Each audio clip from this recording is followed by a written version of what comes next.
RBI ನೀಡಿದ shocking ಸುಳಿವು. UPI ಉಚಿತ ದಿನಗಳು ಮುಗಿದ್ವಾ? ಇನ್ಮುಂದೆ ಎಲ್ಲ ಸ್ಕ್ಯಾನ್ಗೂ ಚಾರ್ಜ್ ಆಗುತ್ತೆ. ನಮಸ್ಕಾರ, ಈ ದಿನಕ್ಕೆ ಸ್ವಾಗತ. ನಾನು GM ಪವಿತ್ರ. ನಮ್ಮ ದೇಶದಲ್ಲಿ ಪ್ರತಿಯೊಬ್ಬರ ಜೇಬಲು ಇದ್ದಂಥ UPI ವ್ಯವಸ್ಥೆ ಬಗ್ಗೆ ಈಗ ದೇಶದಾದ್ಯಂತ ಭಾರೀ ಚರ್ಚೆ ಶುರುವಾಗಿದೆ. ಬೀದಿ ಬದಿಯ ಚಹಾ ಅಂಗಡಿಯಿಂದ ಹಿಡಿದು ದೊಡ್ಡ ಸೂಪರ್ ಮಾರ್ಕೆಟ್ವರೆಗೆ ಫೋನ್ ಮುಖಾಂತರ ಒಂದೇ ಒಂದು ಸ್ಕ್ಯಾನ್ ಮಾಡಿ ತಡಬಡ ಅಂತ ದುಡ್ಡು ಕಳಿಸ್ತಾ ಇದ್ದಂಥ ದಿನಗಳಿಗೆ ಈಗ ಕಂಟಕ ಎದುರಾಗ್ತಾ ಇದೆಯಾ ಅನ್ನೋ ಆತಂಕ ಎಲ್ಲರಲ್ಲೂ ಮೂಡಿದೆ.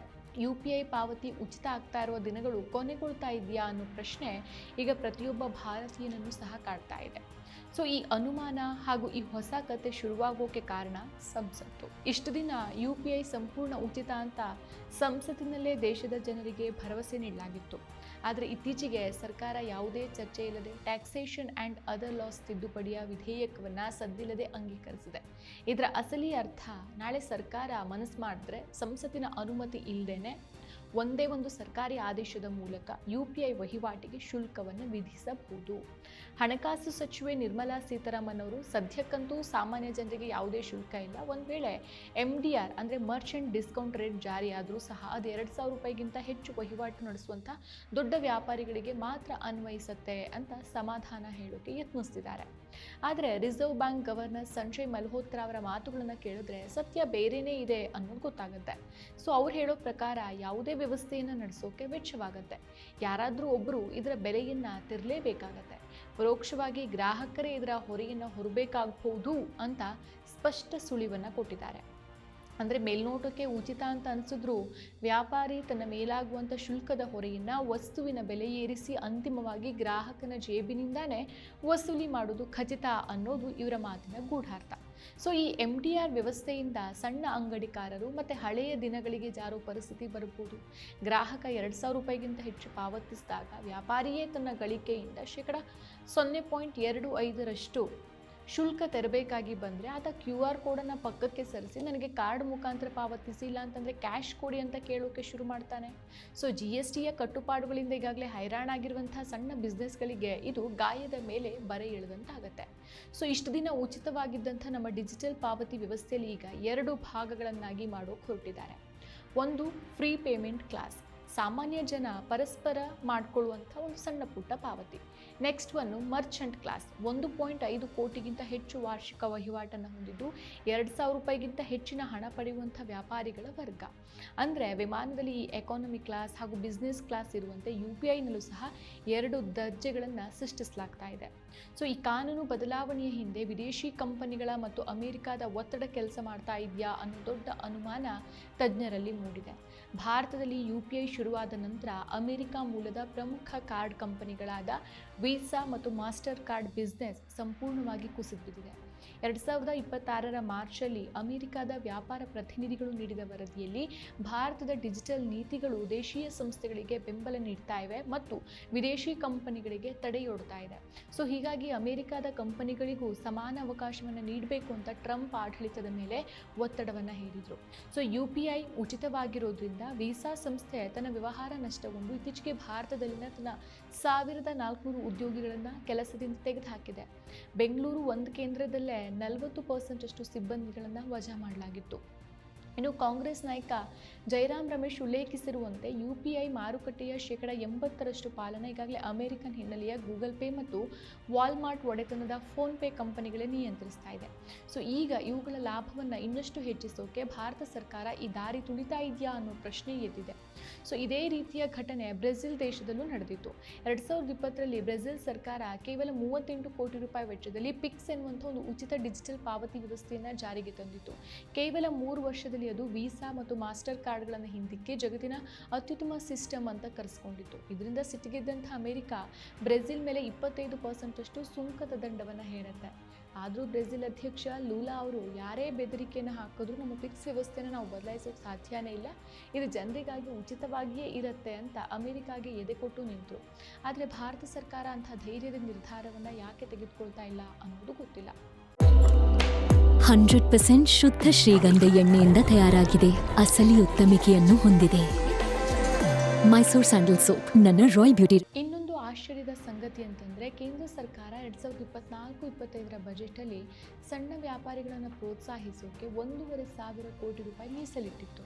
ಸೊ 2,000 ರೂಪಾಯಿವರೆಗಿನ ವಹಿವಾಟಿಗೆ ಶೇಕಡ 0.15% ಇನ್ಸೆಂಟಿವ್ ಸಹ ನೀಡಲಾಗ್ತಾ ಇತ್ತು. ಸೊ ಸಣ್ಣ ವ್ಯಾಪಾರಿಗಳಿಗೆ ನೆರವಾಗೋದು ಮತ್ತು ಡಿಜಿಟಲ್ ಪಾವತಿಯ ವೆಚ್ಚವನ್ನು ಕಡಿಮೆ ಮಾಡೋದು ಇದರ ಉದ್ದೇಶ ಅಂತ ಅಶ್ವಿನಿ ವೈಷ್ಣವ್ ಹೇಳಿದ್ರು. ಆದರೆ ಕೇವಲ 1 ವರ್ಷದ ಅವಧಿಯಲ್ಲಿ ಇದೇ ಸಣ್ಣ ವ್ಯಾಪಾರಿಗಳನ್ನು ಉತ್ತೇಜಿಸುವ ಬದಲು ಅದರ ವಹಿವಾಟಿನ ಮೇಲಿನೇ ಶುಲ್ಕವನ್ನು ವಿಧಿಸೋಕೆ ನಿರ್ಧರಿಸಿರೋದು ಸರ್ಕಾರದ ನೀತಿಯಲ್ಲಿ ಬಂದಿರುವಂತಹ ದೊಡ್ಡ ಯೂಟರ್ನ್. ಸೊ ಸರ್ಕಾರ ಮತ್ತು ಮೂಲಗಳು ಹೇಳೋ ಪ್ರಕಾರ ವ್ಯಾಪಾರಿಗಳ ಮೇಲೆ ಹಾಕುವಂಥ ಶುಲ್ಕದ ಪ್ರಮಾಣ 0.25% ಅಷ್ಟು ಮಾತ್ರ. ಇದು ತೀರಾ ಸಣ್ಣ ಮೊತ್ತ. ಆದರೆ ಈ ಸಣ್ಣ ಮೊತ್ತದಿಂದ ಪ್ರತಿ ವರ್ಷ ಸಂಗ್ರಹವಾಗುವಂಥ ಹಣ ಎಷ್ಟು ಗೊತ್ತಾ? ಬರೋಬ್ಬರಿ 17,000 ಕೋಟಿ ರೂಪಾಯಿ. ಸೊ ಈ ಇಡೀ UPI ನೆಟ್ವರ್ಕನ್ನು ನಿರ್ವಹಿಸುವಂಥ NPCI ಸಂಸ್ಥೆಗೆ ತಗುಲುವ ವಾರ್ಷಿಕ ವೆಚ್ಚ 750 ಕೋಟಿ.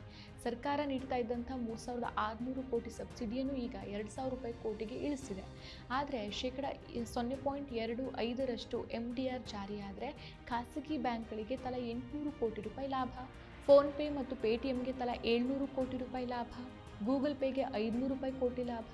ಸಣ್ಣ ವ್ಯಾಪಾರಿಗಳ ಅಥವಾ ಸಾರ್ವಜನಿಕರ ಜೇಬಿಗೆ ಕತ್ತರಿ ಹಾಕಿ ಈ ಬೃಹತ್ ಬ್ಯಾಂಕ್ಗಳು ಮತ್ತು ಅಮೆರಿಕನ್ ಕಂಪನಿಗಳಿಗೆ ಸಾವಿರಾರು ಕೋಟಿ ರೂಪಾಯಿ ಲಾಭ ಮಾಡಿಕೊಡುವ ಅಗತ್ಯ ಆದರೂ ಏನಿದೆ? ಸೊ RBI ಈ ವರ್ಷವಷ್ಟೇ ಭಾರತ ಸರ್ಕಾರಕ್ಕೆ ಭರ್ಜರಿ 2,86,000 ಕೋಟಿ ಸರ್ಪ್ಲಸ್ ಹಣವನ್ನು ವರ್ಗಾಯಿಸಿದೆ. ದೇಶದ ಇಡೀ UPI ಪ್ಲಾಟ್ಫಾರ್ಮನ್ನು ಉಚಿತವಾಗಿ ನಡೆಸೋಕೆ ತಗಲುವ ವೆಚ್ಚ RBI ನೀಡಿದ ಈ ಹಣದ ಶೇಕಡ ಭಾಗ 3ರಿಂದ 8.5% ಅಷ್ಟು ಮಾತ್ರ. ಬ್ಯಾಂಕ್ಗಳು UPI ನಿರ್ವಹಣೆ ನಮಗೆ ಹೊರೆ ಆಗ್ತಾ ಇದೆ ಅಂತ ಹೇಳ್ತಾ ಇದೆ. ಆದರೆ UPI ಬಂದ ನಂತರ ಬ್ಯಾಂಕ್ಗಳಿಗೆ ಕೋಟ್ಯಾಂತರ ರೂಪಾಯಿ ಉಳಿತಾಯ ಆಗಿರುವುದನ್ನು ಯಾರೂ ಹೇಳ್ತಾ ಇಲ್ಲ. 2023ರಿಂದ 2026 ನಡುವೆ ಜನ ಡೆಬಿಟ್ ಕಾರ್ಡ್ಗಳ ಮೂಲಕ ATMನಿಂದ ವಿಡ್ರಾ ಮಾಡುವಂಥ ಹಣದಲ್ಲಿ ಬರೋಬ್ಬರಿ 4 ಲಕ್ಷ ಕೋಟಿಯಷ್ಟು ಕಡಿತ ಆಗಿದೆ. ಸೊ ATM ನಿರ್ವಹಣೆ, ಹಣ ಸಾಗಾಣಿಕೆ ಮತ್ತು ಕ್ಯಾಶ್ ಹ್ಯಾಂಡ್ಲಿಂಗ್ ವೆಚ್ಚ ಕಡಿಮೆಯಾಗಿ ಬ್ಯಾಂಕ್ಗಳ ಜೇಬು ಭರಪೂರ ತುಂಬಿದೆ. ಸೊ ಪರಿಸ್ಥಿತಿ ಹೀಗಿರುವಾಗ UPI ಮೇಂಟೆನೆನ್ಸ್ ಹೆಸರಲ್ಲಿ ಮತ್ತೆ ಶುಲ್ಕವನ್ನು ವಿಧಿಸೋದು ಎಷ್ಟು ಸಮಂಜಸ? ದಿ ಹಿಂದೂ ಪತ್ರಿಕೆ ವಿಶ್ಲೇಷಣೆ ಪ್ರಕಾರ RBI ಬಳಿ ಇಷ್ಟೊಂದು ಹಣ ಇದ್ದಾಗ ಸರ್ಕಾರ ಆ ಹಣದಿಂದಲೇ ಡಿಜಿಟಲ್ ಮೂಲಸೌಕರ್ಯವನ್ನು ನಿರ್ವಹಿಸಬಹುದಲ್ವಾ? ಅದನ್ನು ಬಿಟ್ಟು ಈಗಾಗಲೇ GSTಯಿಂದ ಕಂಗಾಲಾಗಿರುವಂಥ ಕೋಟ್ಯಾಂತರ ಸಣ್ಣ ವ್ಯಾಪಾರಿಗಳ ಮೇಲೆ ಮತ್ತು ಪ್ರತ್ಯಕ್ಷವಾಗಿ ಅಥವಾ ಪರೋಕ್ಷವಾಗಿ ಸಾರ್ವಜನಿಕರ ಮೇಲೆ ಈ ಹೊರೆಯನ್ನು ಹೊರಿಸೋದು ಎಷ್ಟು ಸರಿ? ಸೊ ಸಚಿವರು ಬ್ಯಾಂಕ್ಗಳು ಮತ್ತು ಕಂಪನಿಗಳು ಈ ಶುಲ್ಕದ ಹಣದಿಂದ ತಂತ್ರಜ್ಞಾನದ ಸುಧಾರಣೆ, ಇನೋವೇಷನ್ ಮತ್ತು ಭದ್ರತೆಯನ್ನು ಹೆಚ್ಚುತ್ತೆ ಅಂತ ಸಮರ್ಥಿಸ್ಕೊಳ್ತಿದ್ದಾರೆ. ಆದರೆ ಅಸಲಿ ಸತ್ಯ ಬೇರೆಯೇ ಇದೆ. ಕಳೆದ 6 ವರ್ಷಗಳಲ್ಲಿ ದೇಶದಲ್ಲಿ ಬರೋಬ್ಬರಿ 52,976 ಕೋಟಿ ರೂಪಾಯಿ ಮೊತ್ತದ ಬ್ಯಾಂಕ್ ಮತ್ತು ಸೈಬರ್ ಫ್ರಾಡ್ಗಳು ನಡೆದಿದೆ. ಹಿಂದೆ ಕಳ್ಳರು ಬ್ಯಾಂಕಿಗೆ ಹೋಗಿ ದರೋಡೆ ಮಾಡ್ತಾ ಇದ್ರು. ಈಗ ಅದೇ ಕಳ್ಳರು ಮೊಬೈಲಲ್ಲೇ ಕೂತು ಬಡವರ, ಮಧ್ಯಮ ವರ್ಗದ ಜೀವಮಾನದ ಗಳಿಕೆಯನ್ನು ಲೂಟಿ ಮಾಡ್ತಿದ್ದಾರೆ. ಬ್ಯಾಂಕ್ಗಳು ಮಾತ್ರ ಕೇವಲ ಕೆಲಸಕ್ಕೆ ಬಾರದ ಹೆಲ್ಪ್ಲೈನ್ ನಂಬರ್ ಕೊಟ್ಟು ಜನರನ್ನು ಅಲೆದಾಡಿಸ್ತಾ ಇದೆ. ಗ್ರಾಹಕರ ಹಣಕ್ಕೆ ಭದ್ರತೆ ನೀಡೋಕ್ಕೆ ವಿಫಲವಾಗಿರುವಂಥ ಬ್ಯಾಂಕ್ಗಳು ಈಗ ಇನೋವೇಷನ್ ಮಾಡ್ತೇವೆ ಅನ್ನೋ ಹೆಸರಲ್ಲಿ ಉಚಿತವಾಗಿದ್ದಂಥ UPIಗೆ ಶುಲ್ಕ ವಿಧಿಸೋಕೆ ಹೊರಟಿರೋದು ದೊಡ್ಡ ವಿಪರ್ಯಾಸ. ಸೊ ಈ ಹಿಂದೆ ATMನಲ್ಲಿ ಉಚಿತವಾಗಿ ಹಣ ತೆಗೆಯೋಕೆ ಅವಕಾಶ ಇತ್ತು. ನಂತರ ಮಿತಿಗಳನ್ನು ಹೇರಿ ಶುಲ್ಕವನ್ನು ವಿಧಿಸಲಾಯಿತು. ಮಿನಿಮಮ್ ಬ್ಯಾಲೆನ್ಸ್ ಹೆಸರಲ್ಲಿ ಬ್ಯಾಂಕ್ಗಳು ಬಡ ಜನರಿಂದ 25,000 ಕೋಟಿಗೂ ಹೆಚ್ಚು ಹಣವನ್ನು ದೋಚಿದೆ. ಈಗ ಅದೇ ಹಾದಿಯಲ್ಲಿ UPIಯನ್ನು ಸಹ ಉಚಿತದಿಂದ ಶುಲ್ಕ ಸಹಿತ ವ್ಯವಸ್ಥೆಯನ್ನಾಗಿ ಮಾಡೋಕೆ ಹಂತ ಹಂತವಾಗಿ ವೇದಿಕೆಯನ್ನು ಸಿದ್ಧ ಮಾಡ್ತಾ ಇದೆ. ಜನರ ಉಚಿತ ಪಾವತಿಯ ಹಕ್ಕನ್ನು ಕಸಿದುಕೊಂಡು ಕಾರ್ಪೊರೇಟ್ ಕಂಪನಿಗಳಿಗೆ ಲಾಭ ಮಾಡಿಕೊಡುವಂಥ ಈ ನಿರ್ಧಾರದ ಬಗ್ಗೆ ಪ್ರತಿಯೊಬ್ಬ ನಾಗರಿಕನು ಎಚ್ಚೆತ್ತುಕೊಳ್ಬೇಕು.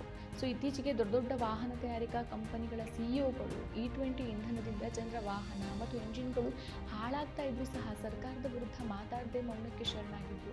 ಸೊ UPI ವಿಚಾರದಲ್ಲೂ ಬ್ಯಾಂಕ್ಗಳು ಮತ್ತು ಕಾರ್ಪೊರೇಟ್ ಸಂಸ್ಥೆಗಳು ತಮ್ಮ ಲಾಭವನ್ನಷ್ಟೇ ನೋಡ್ಕೊಳ್ತಿದೆಯೇ ಹೊರತು ಸಾರ್ವಜನಿಕರ ಪರವಾಗಿ ನಿಲ್ತಾ ಇದೆ. ಸೊ ಡಿಜಿಟಲ್ ಕ್ರಾಂತಿಯ ಹೆಸರಲ್ಲಿ ದೇಶದ ಜನರಿಗೆ ಸಿಕ್ಕಿದಂಥ ಈ ಉಚಿತ ಪಾವತಿಯ ಹಕ್ಕು ಸದ್ದಿಲ್ಲದೆ ಕಸಿಯಲ್ಪಡುವ ಮುನ್ನ ನಾವೆಲ್ಲರೂ ಎಚ್ಚೆತ್ತುಕೊಳ್ಬೇಕು. ಮತ್ತಷ್ಟು ವಿಶೇಷ ವಿಡಿಯೋಗಳನ್ನು ನೋಡಲು ಮತ್ತು ಹೊಸ ವಿಡಿಯೋಗಳ ಬಗ್ಗೆ ತಿಳಿಯಲು eDina.com ಯೂಟ್ಯೂಬ್ ಚಾನೆಲ್ ಸಬ್ಸ್ಕ್ರೈಬ್ ಮಾಡಿ ಮತ್ತು ಬೆಲ್ ಐಕಾನ್ ಕ್ಲಿಕ್ ಮಾಡಿ.